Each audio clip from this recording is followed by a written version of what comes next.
მოგესალმებით. ეთერშია საინფორმაციო პროგრამა ფაქტი. დღის სიახლეებს გიორგი დოლიძე გაგაცნობთ.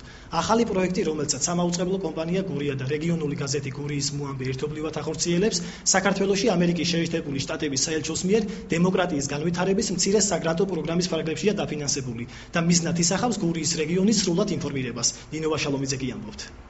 პროექტის სახელწოდებით რეგიონული მედია რეგიონის მოსახლეობისთვის, როგორც პროექტის განმახორციელებლები აცხადებენ, სახელწოდებას აუცილებლად გაამართლებს და მეტად აქტუალური და რეზონანსული გახდება. საინტერესო და ხაზგასაცმელია ისიც, რომ სამაუწყებლო კომპანია გურიას და დამოუკიდებელ გაზეთ გურიის მოამბეს სხვადასხვა საერთაშორისო პროექტებში არაერთხელ მიუღიათ მონაწილეობა, მაგრამ ამ კონკრეტულ შემთხვევაში სიახლე ის გახლავთ, რომ ეს დამოუკიდებელი ტელე და ბეჭდური მედია პროექტს ერთობლივად, პარტნიორულად განახორციელებს. პროექტი თითქმის ერთწლიანი და მიზნად გურიის რეგიონის სრულად ინფორმირებასა და ყველა დაბის, სოფლისა თუ ქალაქის, ზოგადად კი სამივე მუნიციპალიტეტის პრობლემების გაშუქებას ისახავს. პროექტის ფარგლებში გურიის ტელევიზია მაუწყებლობას, გაზეთი გურიის მოამბე კი პერიოდულობას გაზდის. ანუ უკვე დღეიდან მაყურებელი საინფორმაციო პროგრამა ფაქტის კვირაში სამჯერ, სამშაბათს, ხუთშაბათს და შაბათს იხილავს, ხოლო გაზეთი გურიის მოამბე ერთგულ კითხვას ორშაბათის გარდა ხუთშაბათსაც ამცნობს ახალ ამბეს. პროექტის ხელმძღვანელები კვლევებზე დაყრდნობით იმასაც აცხადებენ, რომ მაუწყებლობისა და გაზეთის პერიოდულობის გაზდა ადგილობრივი მოსახლეობის სურვილი იყო, მაგრამ მათი სურვილების დაკმაყოფილებას, როგორც თავად აცხადებენ, ხელს ფინანსების ნაკლებობა უშლიდა. ამბობენ იმასაც, რომ აღნიშნული პროექტის განხორციელებით მობილური ჯგუფის მიერ მომზადებული ტელე და საგაზეთო რეპორტაჟებით, შესაბამისად გაზრდილი საინფორმაციო გამოშვებებით და გაზეთის პერიოდულობით მათ საშუალება მიეცემათ, რომ ერთი მხრივ უფრო მრავალფეროვანი გახადონ ადგილობრივი მედია, მეორე მხრივ კი უფრო მეტი ოპერატიული საინფორმაციო გამოშვებები და საგაზეთო რეპორტაჟები მოამზადონ. სიახლეა ისიც, რომ ამ პროექტის ფარგლებშიო ადგილობრივი მოსახლეობა აქტიურ მონაწილეობას მიიღეს მხარეში განვითარებულ პროცესებში. კერძოდ სამაუწყებლო კომპანია გურიას საინფორმაციო გამოშვებებსა და გაზეთ გურიის მოამბეში ამუშავდება რუბრიკა ხელისუფლება პასუხობს, რომელშიც ადგილობრივი ხელისუფლების წარმომადგენლები მოსახლეობის იმ შეკითხვებს უპასუხებენ, რომელსაც რეპორტაჟზე გასული ჟურნალისტები და მობილური ჯგუფის წევრები შეაგროვებენ. ადგილობრივი მედიის საშუალებით დამყარდება ურთიერთკავშირი მოსახლეობასა და ხელისუფლებას შორის. მნიშვნელოვანია ამ პროექტის განხორციელება ტელეკომპანია გურიასათვის, იმიტომ რომ იზრდება საინფორმაციო პროგრამა ფაქტის პერიოდულობა, შესაბამისად ჩვენი საინფორმაციო სამსახური გახდება უფრო ოპერატიული, უფრო მრავალფეროვანი.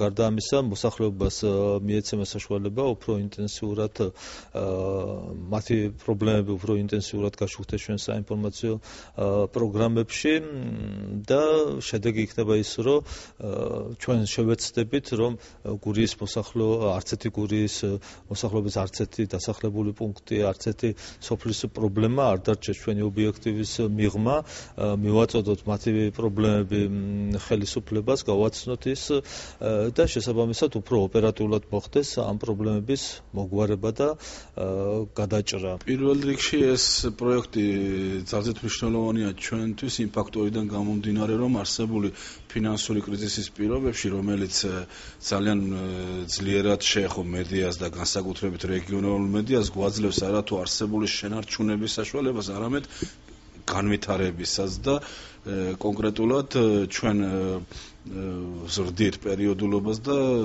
ნოემბრიდან, ანუ დღეიდან გურიის მოამბე გამოვა კვირაში ორჯერ, ეს იქნება ორშაბათი და ხუთშაბათი. ჩვენ შეგვეძლო წავსულიყავით ფორმატის გაზრდის მხრივ, ანუ ორშაბათის ნომერზე აქცენტირება გაგვეკეთებინა, მაგრამ ამაში დაგვეთანხმა საელჩოც, რომ უმჯობესი იქნებოდა ამ ეტაპზე გაგვეზარდა პერიოდულობა. მეორე და კიდევ უფრო მთავარი ის არის, რომ ეს პროექტი საშუალებას გვაძლევს მნიშვნელოვანი სამუშაოები გავწიოთ დისტრიბუციის თვალსაზრისით, კერძოდ გავრცელების არეალთან დაკავშირებით სერიოზულ სამუშაოებს აფინანსებს. სამაუწყებლო კომპანია გურიას დამოუკიდებლად სხვა ახალი სატელევიზიო პროექტების განხორციელებასაც გეგმავს. ასევე მოხდება ძველი სატელევიზიო გადაცემების სახეცვლილი ფორმატით გაშვებაც. გადაცემების თუ სატელევიზიო პროგრამების დაანონსება გაზეთ გურიის მოამბეს საშუალებით მოხდება. საინფორმაციო პროგრამა ფაქტის ინტერნეტ ვერსია კი კვლავაც აღნიშნული გაზეთის ვებგვერდზე დაიდება. სამაუწყებლო კომპანია გურია ახალი პროექტის ფარგლებში სატელევიზიო სიუჟეტებს სხვადასხვა სოფლებიდან შემოგთავაზებთ. მუნიციპალიტეტის სოფელი ნატანები პირველია, რომლის პრობლემების გადასაღებად ჩვენი გადამღები ჯგუფი გავიდა. თია იოსელიანი დეტალებით. სოფელი, რომელიც ერთ დროს ოზურგეთის რაიონში ყველაზე გამორჩეული იყო სიმდიდრით, სიდიდითა და მრავალრიცხოვანი მაცხოვრებლით, აწყობილი ინფრასტრუქტურითა და გრანდიოზული შენობებით, დღეს იმ ადრინდელი სპეცდაკარგული და გაუფერულებული ჩვეულებრივად სხვა სოფლების დარად აგრძელებს ცხოვრებას.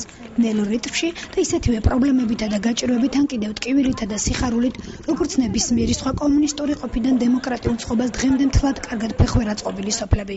მოახლოებულ სეზონს ნატანებლები იმედიანად, თუმცა შიშით უყურებენ, რადგან იციან, რომ გზა, რომელიც ერთ-ერთი მთავარი საშუალებაა ციტრუსის რეალიზაციის გასამარტივებლად და მისი შეძენის მსურველთათვის ნაკლებად რთულად ხელმისაწვდომად, მთლიანად ამორტიზებული და უვარგისია.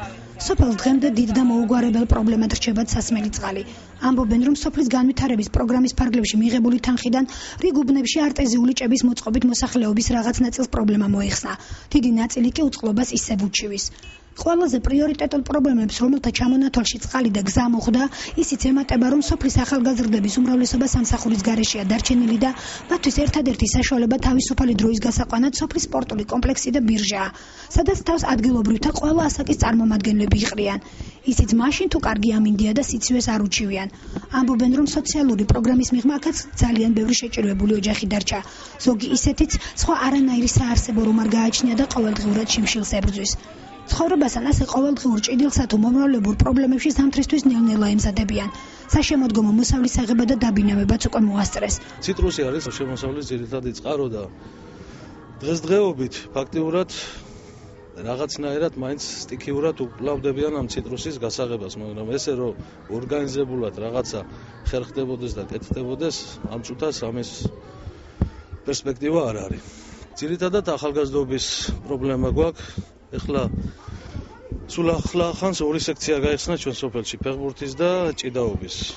რითაც ძალიან მოხარულია მშობლებიც, ბავშვებიც, რა თქმა უნდა და თვითონ სოფელიც, მაგრამ დახმარება მაინც სჭირდება ფინანსური თვალსაზრისით და ჩვენი სპორტული კომპლექსი ცოტა ავარიულ მდგომარეობაშიც არის და ისიც მისახედი გვაქვს. წყლის პრობლემები გვაქვს გარკვეულ უბნებში, რომელსაც ვაგვარებთ ასე თუ ისე ეტაპობრივად რა, რამდენიმე უბანში გაკეთდა წყლის სისტემები მოწესრიგ და მაგრამ არის რამდენიმე უბანი დარჩენილი, მაგრამ ერთ-ერთი ძირითადი პრობლემა მაინც სოფელში რჩება გზა. ჩვენ სოფელში მთავარი შემოსავლის წყარო ძირითადი არის ციტრუსი და ციტრუსის რეალიზაციისთვის და ნორმალური რეალიზაციისთვის აუცილებელია შემოვიდეს კლიენტი და ამ კლიენტის შემოსვლა ვერ განხორციელდება თუ არ იქნება ნორმალური გზა. სექტემბერში გადაუღებელი წვიმების შედეგად ძალიან დაირეცხა გზები, ძალიან გაფუჭდა შიდა სასოფლო გზები იმ დონეზე, რომ არ ვიცი, ძალიან ის არის ცუდ მდგომარეობაში და ამიტომ თუ რაღაცა გაკეთდება, რომ გზები შეკეთდება, ძალიან კარგი იქნება. კეთებით რაღაცა გზებია ეს მოიხრეშათ, ამბულატორია გვაქვს აგერ კიდევ და ექიმები ექნები, ყველა თუ რამე გვიჭირს გვერდში ვიდგან. სახურავი გამოიცვალა აგერ სკოლაში. ჩვენი ახლა ერთადერთი პრობლემა ყველანაირად აი წყლის პრობლემა, რომელიც ჩვენს კუთხეში მაგალითად დაიწყო თითქმის 1 წელზე მეტია და არ დამთავრებულა. სხვა მხრივ ახლა ახალგაზრდობა ერთობა აქვთ უბნებში, სტადიონები, ყველაფერი კარგი, მაგრამ სპორტული საკითხი თუ მოგვარდება, ეს კარგი იქნება და გზის პრობლემა და წყლის პრობლემა აწუხებს ახალგაზრდობას. და მთელ სოფლის მაცხოვრებლებს. ერთადერთი პრობლემა არის სახელმწიფო დანარჩენ ვერაფერს ვერ ვიტყვი ნამდვილად. დანარჩენ ყველაფერი კარგათა ახალი, რა ვიცი. ძალიან კარგი გამგებელი გყავს, ყველანაირად ყურადღებას გაქცევს, მაგრამ ეს არ რომ წყლის პრობლემას თუ მოგვიგვარებ, ძალიან კარგი იქნება. ყოველ მამლის ყელს კი იმ იმედით ხვდებიან, რომ სოფლისთვის ყველაზე მნიშვნელოვან ტაძარს, რომლის მშენებლობაც სულ მალე დასრულდება და კიდევ სხვა პოზიტიურს, რის ჩამონათვალშიც სკოლა, მოწყობილი საბავშვო ბაღები და სოფლის ამბულატორია მოხდა, მომავალში სხვა იმ მნიშვნელობის ობიექტებით შეემატება, რითიც ნატანები იმის გაგრძელებას ნაწილობრივ მაინც შეძლებს წლების წინ რომ გამოარჩევდით სხვა სოფლებიდან.